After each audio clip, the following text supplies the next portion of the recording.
What's going on, everyone? This is Marco once again. Talking about my journey / process in joining the U.S. Army National Guard, particularly in the Officer Candidate School, also known as OCS. As you can see, I just kind of got done working out. I am currently trying to, prepare myself for, boot camp. So yeah, my last video I talked about my full physical that I completed at MEPS in San Diego. About a week later, that's when I was able to meet with my recruiter. That way he could complete all my package and everything, any type of forms that needed to be completed, turned in and stuff. So I met with him.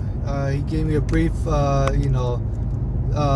documentation where I had to provide my children's birth certificate, social security, for as they're going to be considered my dependents, of course. So that's obviously for benefit purposes.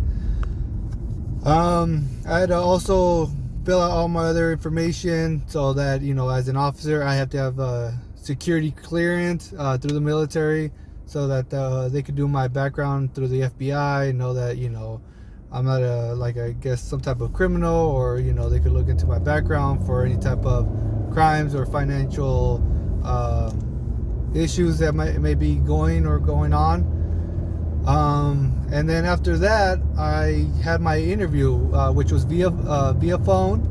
My recruiter contacted one of the commanding officers, and he told him about me, and then he handed me his phone, where I then spoke to one of the commanders and got a quick interview. It was approximately maybe 5 to 10 minutes at the most.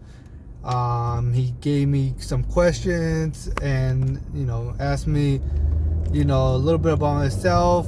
He asked me about why I wanted to join the Army National Guard, why I want to become an officer, and any type of experience or life experience that I have. I just pretty much be honest to why you want to do it. So for me, I do have some experience, especially in leadership roles, because as an officer candidate school, it's mainly about leadership. So becoming an officer in the military, they always mention that it's all about leadership and being able to lead a squad or a platoon. So I told them about my background. I told them that where I grew up, how I ended up in college, and where I went to college and why I went to college, because I went to Cal State San Bernardino for baseball, and my baseball career was cut short when I was blessed with my oldest daughter. So my career path changes, and that's where you have to learn how to adapt to different changes. Baseball was life for me, and then things happen, life changes, and you have to adapt to what's thrown at you. So from then on, I explained that I was able to get my bachelor's degree in criminal justice. With my leadership skills and experience, I mentioned that I've been in leadership roles since my first job. My first job was working in the food industry at Pickup Sticks. At the age of about just under 17 years old, I ended up being a shift lead and a first cook. So I had the experience of being able to, be the leadership and train new employees. And I was, in charge of the front of the house and back of the house. I explained that, after that, I also worked at San Manuel Casino, where I was also a lead cashier. I later worked at Paula Casino, where I became a lead public safety officer. So I got that experience as well. And then when I got hired with the San Diego Police Department, I was fortunate enough to become a field training officer, also known as an FTO. That is one of the first steps to becoming a type of supervisor, where I was in charge of one trainee, where I got to teach them the policies and what not to do. So it was a great thing to do. I enjoyed it. I always had a good time with all my trainees. I taught them everything that they should know. That way, by the time they left me, they were comfortable being on their own. And I still stay in touch with many of them. So I appreciate the the respect that they gave me, and the honor that they still have the confidence to be able to call me and contact me for any questions that they may have. I also had the opportunity of being an acting sergeant for certain occasions, so that was also a great experience. And so yeah, I explained all that information to the my commissioning officer. I then explained why I wanted to join the military. I explained how being in the military is something that I wanted to do for a couple of years now. However, due to the pandemic and the riots that were going on, that took another step for me, another obstacle. And like I mentioned earlier, it's just you have to adapt. The pandemic really hit a lot of people hard, and our schedules were changing as a first responder. And then when the riots occurred as well, pretty much back to back, our things were changing rapidly. So when the riots occurred, I was no longer working a steady schedule. I had our schedules were technically 12 hours on, 12 hours off, meaning you go in for 12 hours, you're off for 12 hours, and then you go back for all 7 days. We mainly did that for about, I want to say, almost 4 weeks, and we didn't even get to the fourth week, because the first week it was literally we were working over 12 hours a day, especially on the weekends. It was just non-stop. So you had to adapt to it, and it's just life-changing right there. I also had a 2-week vacation right before the riots started, which I had to cancel because I knew my department and the squad and the city needed my my assistance to be able to make sure everything was safe for the residents of the city of San Diego at the time.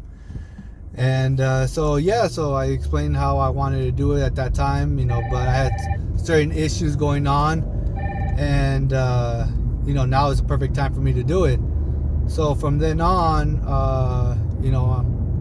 I was able to then explain, this is what I've done, this is my research, these are the people that I've been talking to about the process of joining the National Guard and being in Officer Candidate School.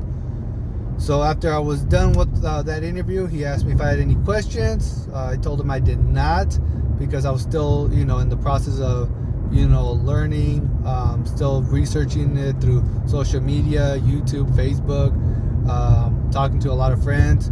The only thing is, a lot of my friends are enlisted, so they can only give me what they've heard and what they've kind of seen, but they've never experienced it. But it's better advice to get something like that than not have anything at all. So he was impressed with all that, because he mentioned that a lot of times he has to answer so many questions. So just if you want to go for the Officer Candidate School, just be mindful about it, do your research. That way you know what you're getting yourself into. That way they know that you're ahead of the game and you're very interested in joining, and this is what you really want to do.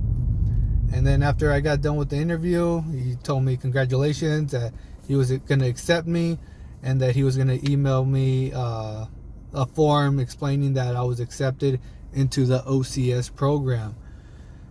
So I got done with that, and he later emailed my recruiter and myself with the OCS form saying that I got accepted and I was eligible for the OCS program after completing boot camp.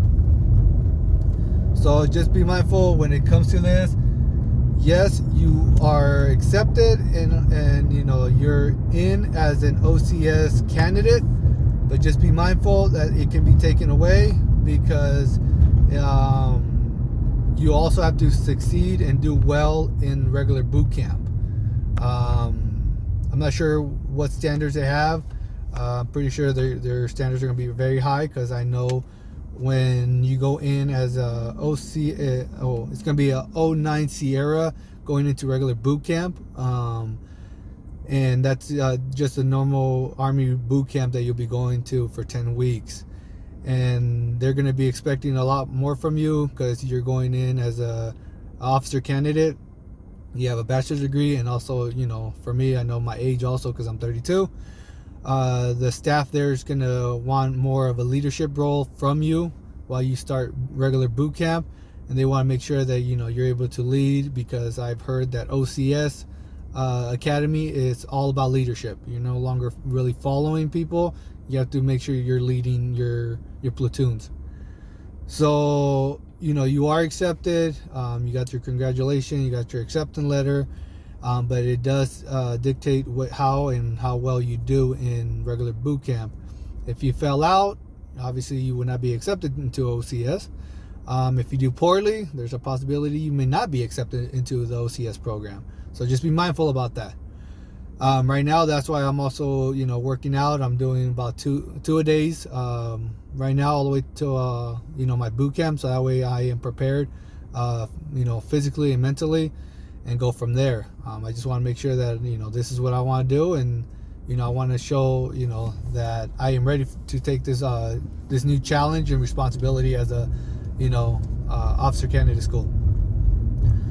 So yeah, after that was completed, my package was then getting completed by my recruiter, and my recruiter informed me that he will pretty much complete most of my package, which will be sent off to MEPS in San Diego, and it will go, and then that's where I will obviously have my contract and get sworn in. So that my whole package has been completed. I was informed that when I go there, I will be going in as a 09 Sierra for regular boot camp, and then obviously they do put 3 MOSs as an enlistment, just in case. Way, like I mentioned, if something happens, you get injured, or if that OCS is not the route you want to go, or you fell out, you're gonna fall back onto the enlistment side, and you have your MOSs to fall back on. So yeah, that's pretty much how it is. And so he completed that packet. I gave him my federal student loans that the military is going to be taking care of, and then that's going to be attached and completed into my packet, which you could call it like an incentive. I'm assuming, I guess, if you want to call it that, but it's just one of the benefits of being in the military. Military does pay for most of your schooling, if not all of it. So that's going to be also one of it. And then after this, once my recruiter gets completed, he's going to give me another call to set up my final MEPS enlistment, which would be held in San Diego once again.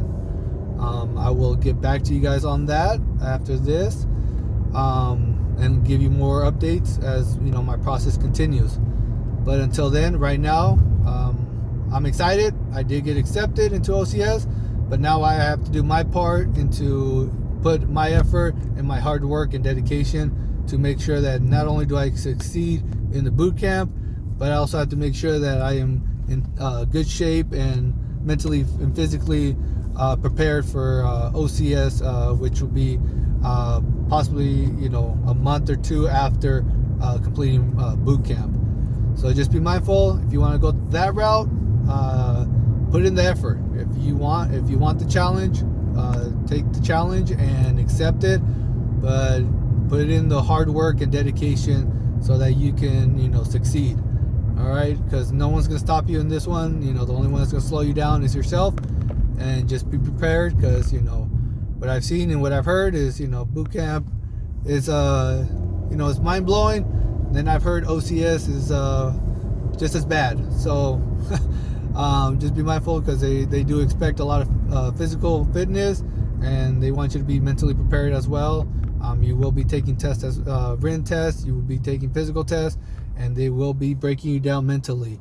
So you have to be well-rounded and overall accept the challenge. If you're willing to accept the challenge, you know, you're willing to carry a lot of you know, a lot of luggage right there on being able to succeed in this process. But other than that, if you have any questions, comments, drop them down below. I'll get back to you guys. If you guys want any other videos or any other information that I can provide to you guys on this process that I'm currently in, such as, you know, the military process, OCS process, law enforcement, or my travelings, you know, feel free to drop the comments below. I'll get back to you guys. And if you guys want more in-depth videos on any of the processes, you know, feel free to reach out and I will gladly make those videos. Like I said, I'm still in the beginning stage, but I will get back to you guys hopefully within the next week or two, when I get sworn in as when I get sworn into the U.S. National Army, National Guard. So other than that, I'll catch you guys next time. Appreciate it.